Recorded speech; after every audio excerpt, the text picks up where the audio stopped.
Donald Trump, Brexit, immigration, gender equality, climate change, and freedom of speech. What do all these topics have in common? Well, in our recent age, these topics have become the focal points upon which we base most of our personal and political beliefs. Regardless of where you stand on these issues, one thing is certain. The worldwide phenomenon on these conversations set the context for the story of our age, the culture war.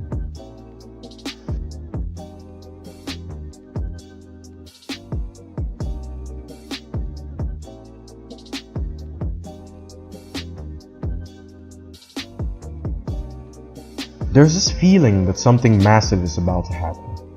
But why is that? One just needs to look at the rise in cultural and political commentators on YouTube to see that there is a massive demand for content that describes the events of our current age. It doesn't stop there. We witness the topics of our age sneak up on us in our games, our movies, and our social media feeds, places we would have thought to be saved from the endless barrage of these topics. But how exactly did we reach this point? How and why exactly do we find ourselves feeling as if something terrible is about to happen? Well, I believe we could best understand our current predicament in different ways, starting with human history has been a series of social revolts, class struggles, and ideological clashes. It would undergo several defining moments which would go on to form the dominant beliefs of our societies today. The greatest change would be the decline of faith and the all-encompassing emphasis on human emotions. As Yuval Noah Harari put it, before, humans believed that the real source of authority in the world is not their imagination, is not their collective power, but most humans thought that authority actually comes from outside. Authority comes from above the clouds, from the heavens. Authority comes from the gods. The most important sources of authority in politics, in economics, in ethics were the great gods and their sacred books and their representatives on earth. The priests, the rabbis, the shamans, the caliph, the popes, and so forth. Then in the last 2-3 centuries, we saw the humanist revolution, a tremendous political and religious and ethical revolution, which said basically, which brought down authority from the heavens down to earth, down to humans, and said that the most important source of authority, the supreme source of authority in all fields of life is human beings. And in particular, it is the feelings and the free choices of human individuals. What humanism told humans is that when you have some problem in your life, whether it's a problem in your personal life, or whether it's a problem in the collective life of an entire society or an entire nation, you don't need to look for the answer from God or from the Bible or of some big brother. You need to look for the answer within yourself, in your feelings, in your free choices.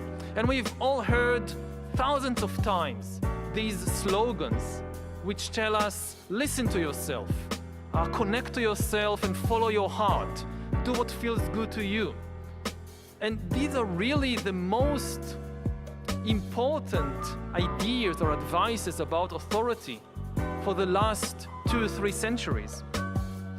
out of this revolution, 3 major sects would form, namely, liberal humanism, which defined itself by the subjective experience of the individual, socialist humanism, by the experience of the collective, and evolutionary humanism, by the perceived effects of human genetics and the differences in culture. After the First and Second World Wars, as well as the Cold War, liberal humanism, as defended by the United States, would come out on top forever transformed. It would thrive due to a capitalist machine that has been more efficient at creating wealth than any other economic system we have ever witnessed before. It would only survive, however, due to its ability to share information efficiently as well as incorporate some aspects of the other sects of humanism. This same hyper-efficient machination is partially why we find ourselves at the crossroads we do. We feel a sense of detachment from the systems we believe we are supposed to have an influence on. However, even more apparent is this public feeling that our voices matter much less every passing day. This has made people ask themselves how exactly they would be capable of gaining that sense of social worth back, that sense of meaning.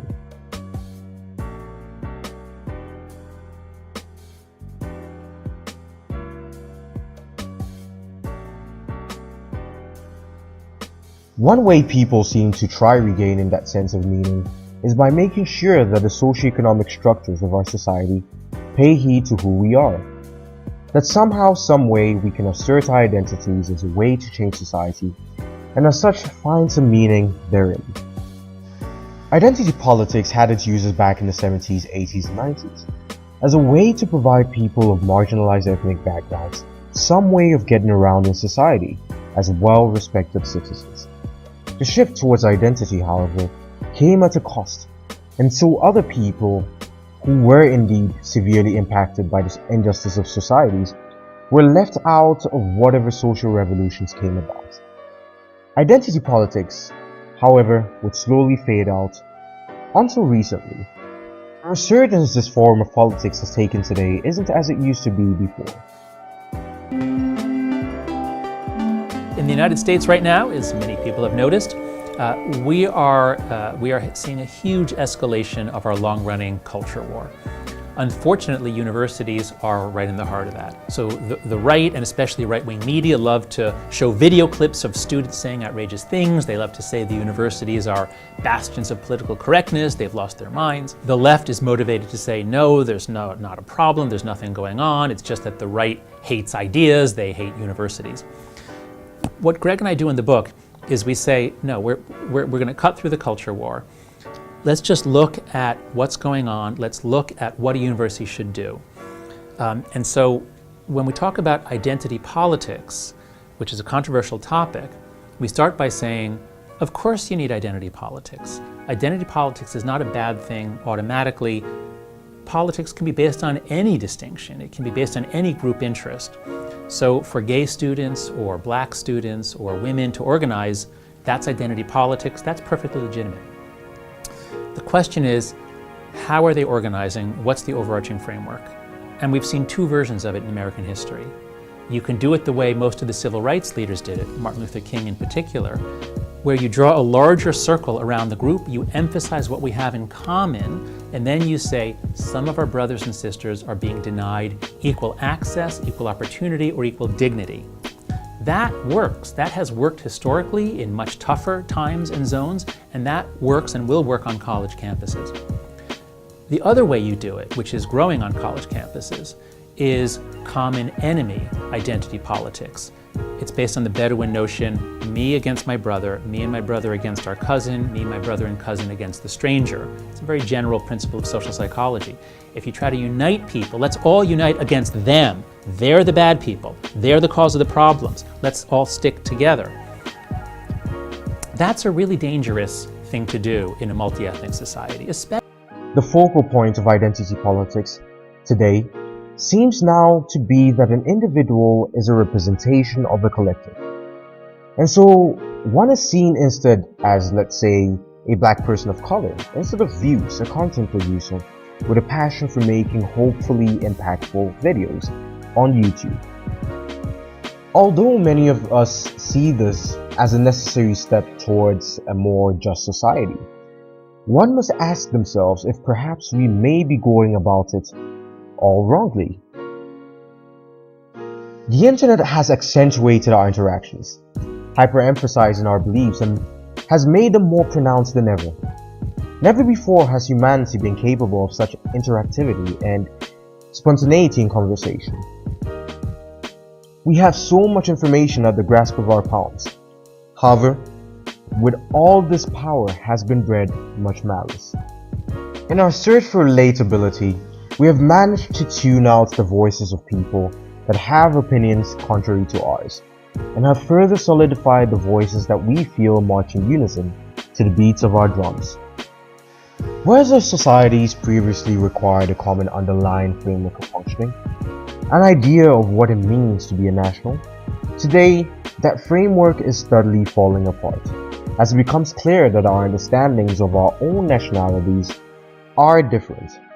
Nor is this more pronounced than the United States, due to its multiculturalism, which isn't necessarily bad. The US has always had a thin culture. As Francis Fukuyama put it, is in a society. So in the United States, we've got this big problem that we have a very thin culture.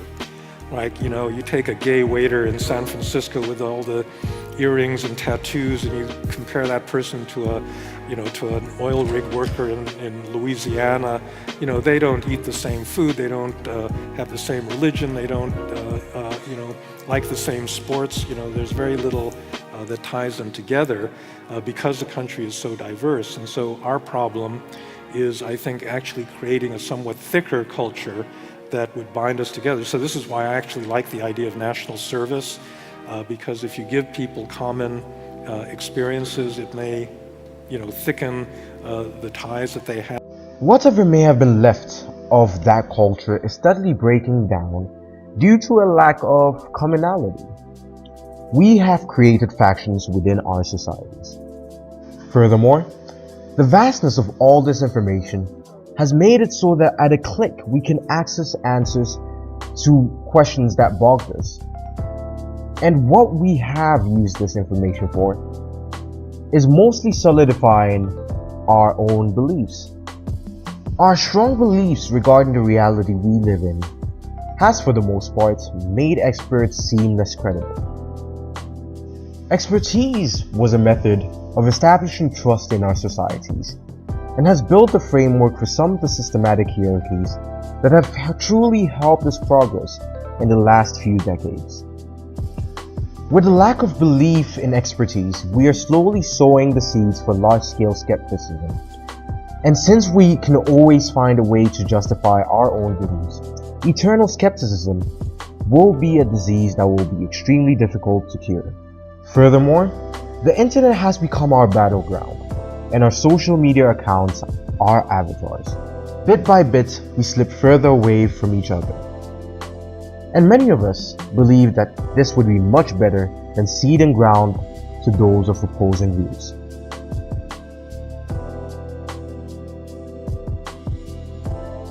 Of all the problems we face today, our lack of purpose and meaning seems to be the most apparent. But why is this the case?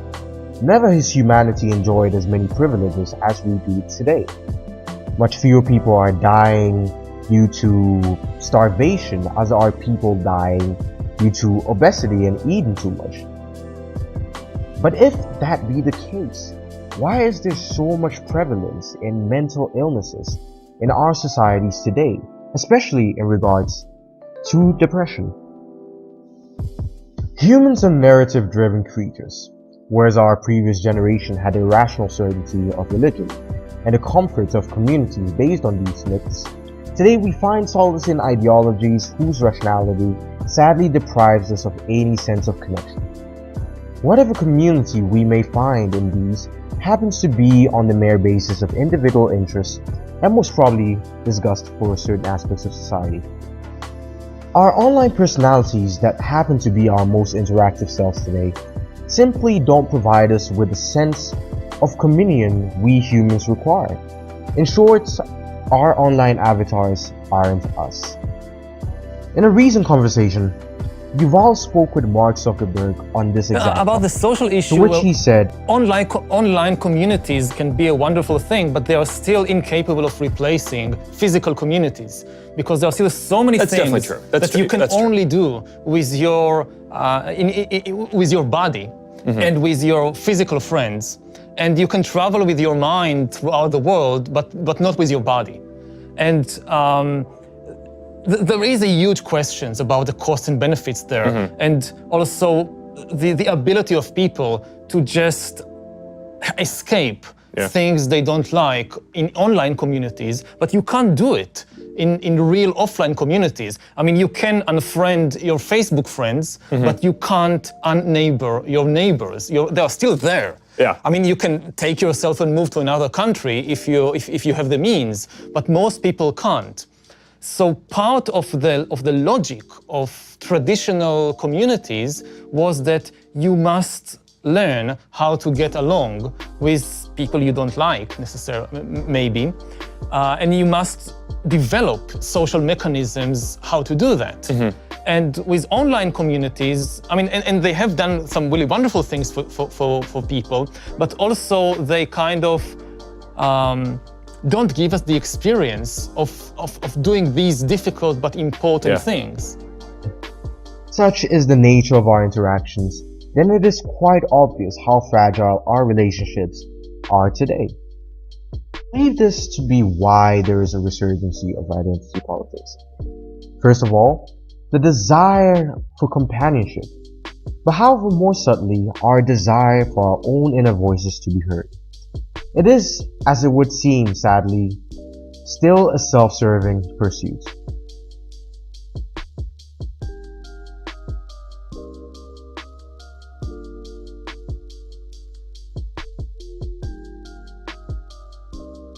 We march onto the streets hoping to assert ourselves, to prove that indeed we do live, and the powers that be hear not our cries but our roars. For we have cried up all our tears, and the only thing that remains is vengeance. We feel that change must come and that we are entitled to such change. Precisely what this change entails depends on who you talk to. If you're part of the Yellow Vest movement, for example, you'll certainly want a change in French labor laws and an increase in the minimum wage. If you're a woman and feel as if society doesn't uphold its promises to treat you as a person of equal value, then you'll probably want to join the worldwide feminist movement to push for gender equality. One can't dismiss the truth of the issues of our day, but perhaps it could be that our push for action or activism simply hides our dissatisfaction with our day-to-day lives. In a Q&A session with ABC Q&A, Jordan Peterson was asked by a woman about his views on how we may work on solving the climate issue. Now, I am usually critical of Jordan's stance on climate change, as it seems that he is of the view of simply letting things be. But his response did reveal something that I believe most of us, regardless of our political stances, realize in the society we live in. I want to know, what is your answer to young people for some of the really big problems facing humanity, like the climate catastrophe, like economic crisis, like the precarious job market? Because they just don't, you talk all this much about individual responsibility. Most of us are never going to be able to afford to have all of these assets to have responsibility over. So what is your advice beyond banal comments like clean your room? Well, it's actually rather difficult to answer a question that ends with your comments are banal, politely. And so, I would consider that more of an opinionated personal and political statement than actually a question. So why don't you try reformulating that so that there's an actual question there? What is your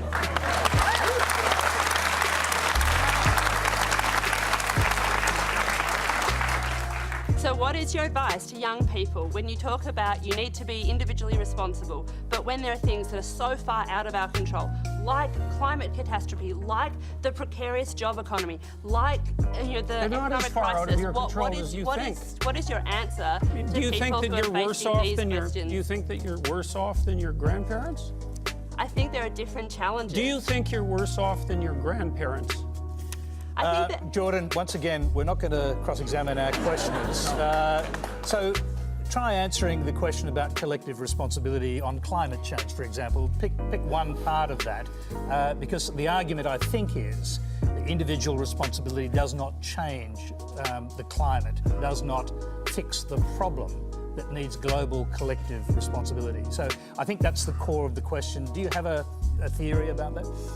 Well, fundamentally, I'm a psychologist, and my experience has been that people can do a tremendous amount of good for themselves and for the people who are immediately around them by looking to their own inadequacies and their own flaws and the things that they're not doing in their lives, and starting to build themselves up as more powerful individuals. And if they're capable of doing that, and then they're capable of expanding their career.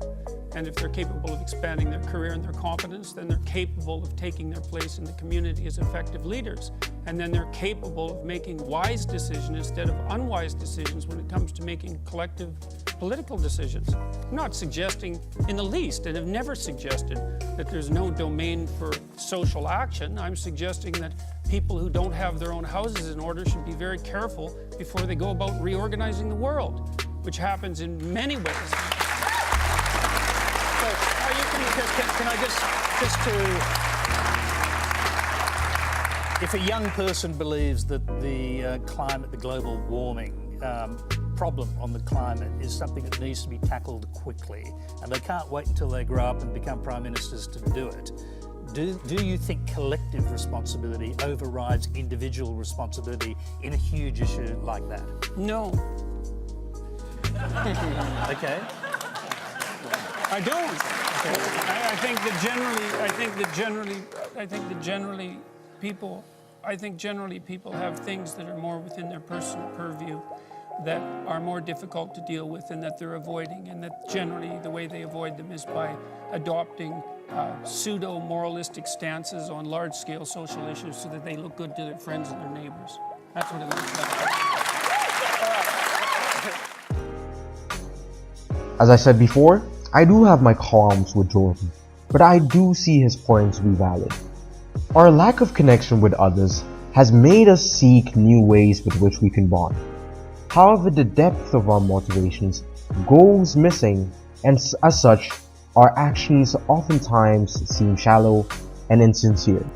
One may argue that this very insincerity permeates almost every other aspect of our lives, because as Yuval puts it, at first sight, modernity looks like an extremely complicated deal, hence few try to understand what they have signed up to.